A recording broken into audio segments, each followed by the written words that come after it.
Tak? Ada dah Tuhan buat. Bukan para ulama tu tangan dia lapang. Yang dia jadi ulama lebih dari kita tu mata dia 10. Otak dia mana 2. Nak? Tak sama macam kita. Mulut mata 2, lubang hidung 2, telinga 2, kaki 2, tangan 2. Nak cari sendiri. Nak cari sendiri. Faham?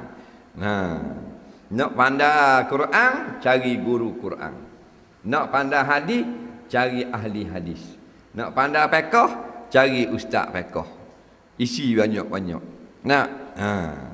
Ni nak pandai main titik, pergi cari tok guru main dang. Bila-bila dah pandai titik. Nah?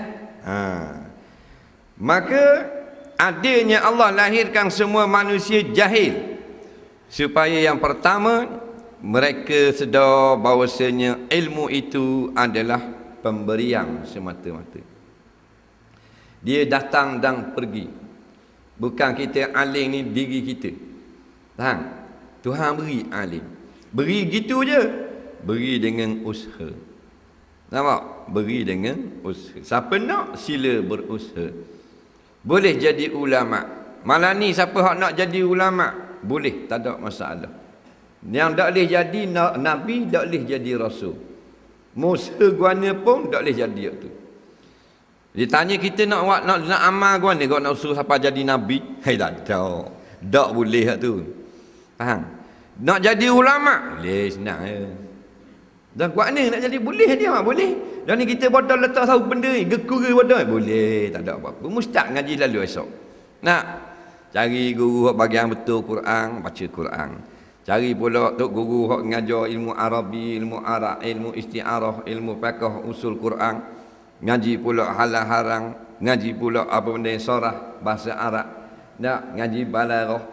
Boleh 10 tahun ni jadi ulama. Faham tak? Kalau sungguh-sungguh. Kalau main-main, 100 tahun lagi tak jadi apa. Faham? Padang nahu 100 tahun tak boleh. Nah.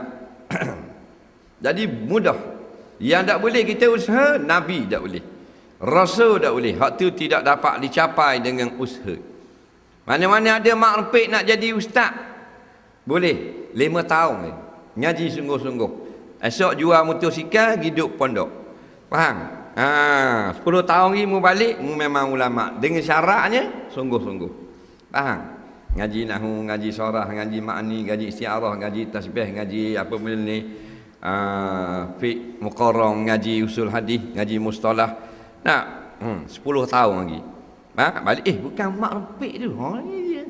Ngajar orang macam ni. Boleh 10 tahun lebih kurang. Nak 3 hari sehari. Sehari kita tak jamin ya.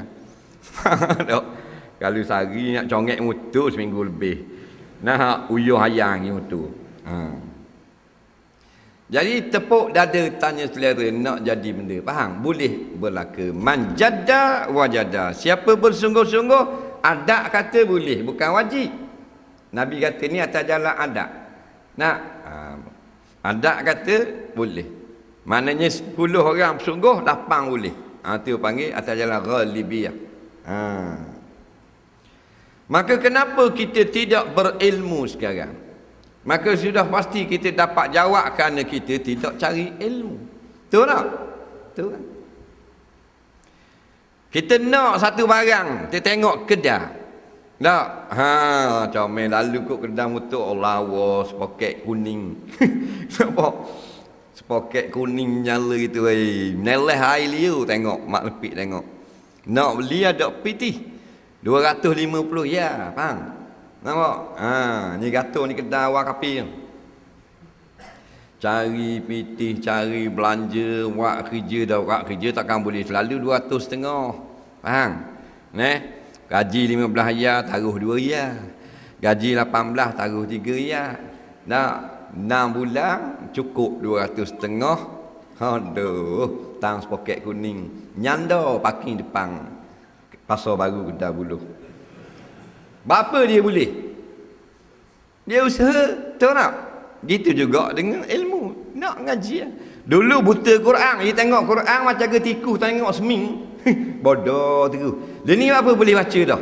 Allah 7 bulan bah. Bulan pergi kat orang ngajar. Tu. Jadi pilih lah. Nak mati dalam keadaan jahil ke ataupun nak mati dalam keadaan ada ilmu. Nak pilih sendiri. Dah kita tua dah ni, pula orang muda-muda lah. Kita tak boleh nak ngaji dah. Dalam bab ngaji tak ada tua.